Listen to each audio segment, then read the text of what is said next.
সবাইকে জানাই ঈদ মোবারক। তো মাঠের নামাজ শুরু হয়ে যাবে এখন। তারপরে আমি রান্না করব হাতে মাখিয়ে গরু মাংসের কষা, সাথে মুরগির মাংসের ঝাল রান্না। তো এখন যেহেতু মাঠের নামাজ শুরু হয়নি, আরও একটু সময় আছে, মাইকে কিন্তু বলেই দিচ্ছে। তো আরও একটু দেরিতে শুরু হবে, 9টায় জামাত। তো আমি মাঠের নামাজ শেষে কিন্তু রান্নাবান্নাগুলো করব আপনাদের ভাইয়া আসলে। আর এই তো দেখেন, একটু জুম করে দেখানোর চেষ্টা করলাম আমাদের এই গ্রামের ঈদগাহ মাঠ কেমন হয়। তো দেখেন এই যে অনেক লোক হয়েছে। তো এখন একটু পরেই কিন্তু নামাজ শুরু হয়ে যাবে।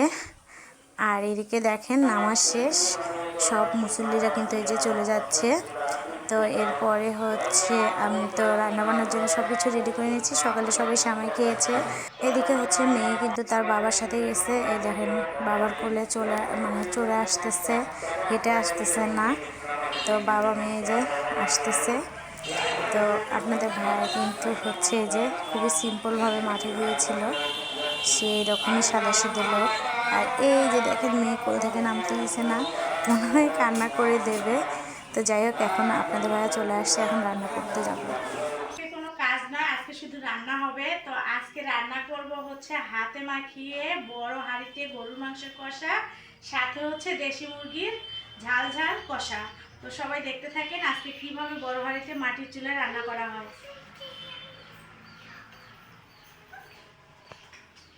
এই যে এখানে 5 কেজি মাংস আছে। তো এই হাঁড়িতে রান্না করা হবে হাতে মাখিয়ে। আর এখানে এই যে দেশি মুরগি 2টা, এই দেশি মুরগি 2টাও রান্না করা হবে।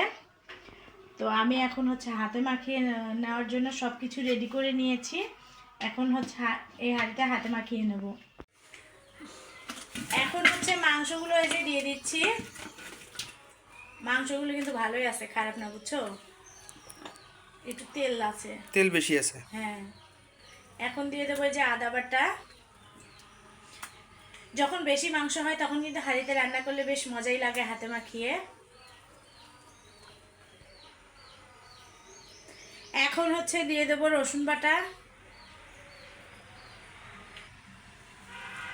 এখন দিয়ে দেবো জিরে বাটা।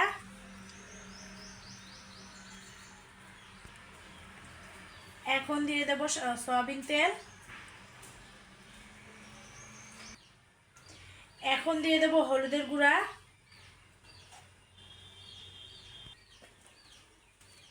এখন দিয়ে দেবো মরিচের গুঁড়া। এখন দিয়ে দেবো স্বাদ মতো লবণ।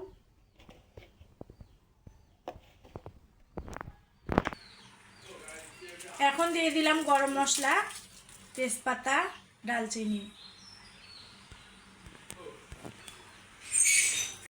এখন দিয়ে দেবো পরিমাণ মতো পেঁয়াজ।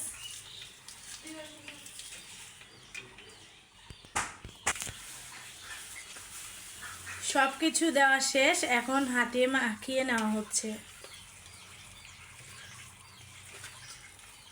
হাতে মাখানো মাংস স্বাদই আলাদা।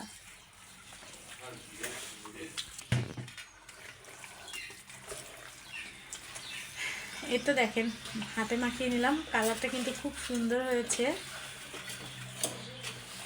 আর এই মাংসটাও কিন্তু খেতে অনেকটাই টেস্টি হবে।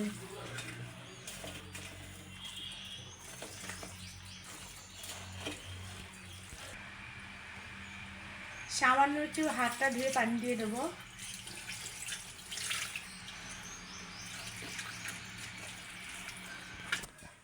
মাখামাখি শেষ, এখন যাচ্ছি বাইরে চুলায় রান্না করার জন্য।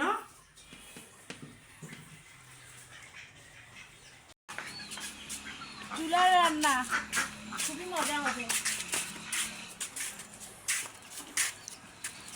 অথলে মাংস তো গ্যাসে দিলে তো গ্যাসে শেষ হয়ে যাবে।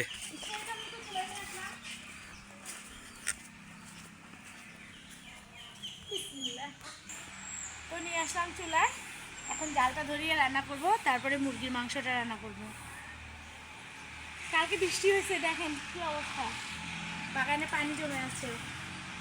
কালকে বাতাসও হয়েছে অনেক, না? হ্যাঁ, অনেক বাতাস হয়েছে। আল্লাহ আজকে রহমত করবে, তাই না? হ্যাঁ, নেড়ে চেড়ে নেওয়া হচ্ছে মাংসগুলো। এখনো দেওয়া হয়নি, এরকমই কষিয়ে নেওয়া হচ্ছে, জল উঠেছে। আকাশটাও অন্ধকার করে আসছে, আকাশটাও কিন্তু অন্ধকার করছে, দেখছেন? কখন যে বৃষ্টি চলে আসে আল্লাহই জানে। ভালোভাবে এই তো দেখেন কষা মাংস খাচ্ছি, তাও আবার ঢাকনাতে করে, সেই মজা হয়েছে বুঝছেন। হাতে মাখানো মাংসের স্বাদই আলাদা। আমি রান্না করছি আজকে। এদিকে কিন্তু ছোটো বোন নাড়াচাড়া করে নিচ্ছে।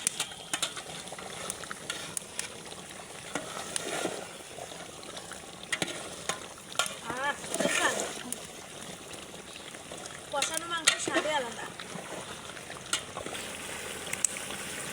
এতে দেখেন এত সুন্দর একটা কালার আসছে, মনে হচ্ছে সবগুলো মাংস একাই খেয়ে ফেলি এখন, কিন্তু না, সবাই মিলে খাইতে হবে।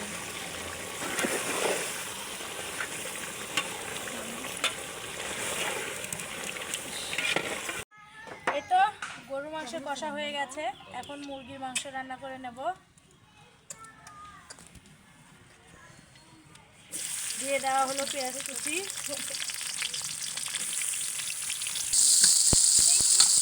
পেঁয়াজগুলো লাল লাল করে ভেজে নেওয়া হবে।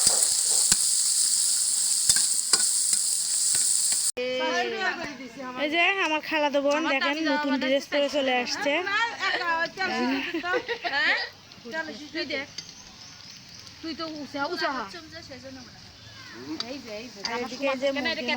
পেঁয়াজটা ভেজে নেওয়া হয়েছে, এখন দিয়ে দেবে আদা বাটা, এরপরে দিয়ে দেবে রসুন বাটা।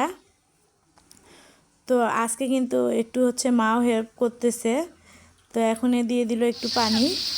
তো এরপরে দিয়ে দিচ্ছে হলুদের গুঁড়া। তো ঈদের দিন কিন্তু সবাই মিলে কাজ করতে আসলে ভালোই লাগে, খারাপ লাগে না। দিয়ে দিল স্বাদ মতো লবণ। তো মার হাতে কিন্তু মুরগির ঝাল কষাটা খেতে ভীষণ ভালো লাগে। তো মা বলতেছে আমি একটু মশলাটা কষিয়ে দিই, তারপর তুই রান্না করে নিস। তো এই যে দিয়ে দিল মরিচের গুঁড়া। তো মায়ের হাতে রান্নার কিন্তু আসলে তুলনাই হয় না। তো এরপরে দিয়ে দিল গরম মশলা, ডালচিনি, তেজপাতা, আর এই তো আবারও হচ্ছে মা থেমে থেমে কষিয়ে নিচ্ছে। তো দিয়ে দিল মুরগির মাংসগুলো। তো মার হাতে মুরগির কষা কালারটা যা হয়েছে আমার কাছে তো মানে খুবই সুন্দর লাগতেছে। আপনাদের কাছে কেমন লাগতেছে অবশ্যই কমেন্ট করে জানাবেন। তো বাকি রান্নাটা কিন্তু আমি করে নেব, মা শুধু কষিয়ে দিয়ে যাবে। তো আমাদের রান্নার পারে কিন্তু সবাই একসাথে মিলেমিশে বসে কাজ করতেছি, গল্প করতেছি। এজন্য আমি হচ্ছে মাঝখানে নয়েজটা বন্ধ করে দিয়েছি। তো এই দেখেন সার হয়ে বসে আছে সবাই রান্নার এখানে, মেহমানরা। ঠিক আছে, সবাই একেবারে আনন্দে মেতে উঠেছে। কিন্তু মুরগির মাংসটা রান্না হয়ে গেছে, এখন হচ্ছে নামিয়ে নেব, নিয়ে ঘরে চলে যাব। এই যে রান্নাবান্না শেষ, মুরগির মাংসের কষা, এখানে যে গরু মাংসের কষা, সাথে হচ্ছে সাদা ভাত। তো এগুলোই হচ্ছে রান্নাবান্না। সবাই ভালো থাকবেন, সুস্থ থাকবেন। আজকে এই পর্যন্তই, আল্লাহ হাফেজ, ঈদ মোবারক।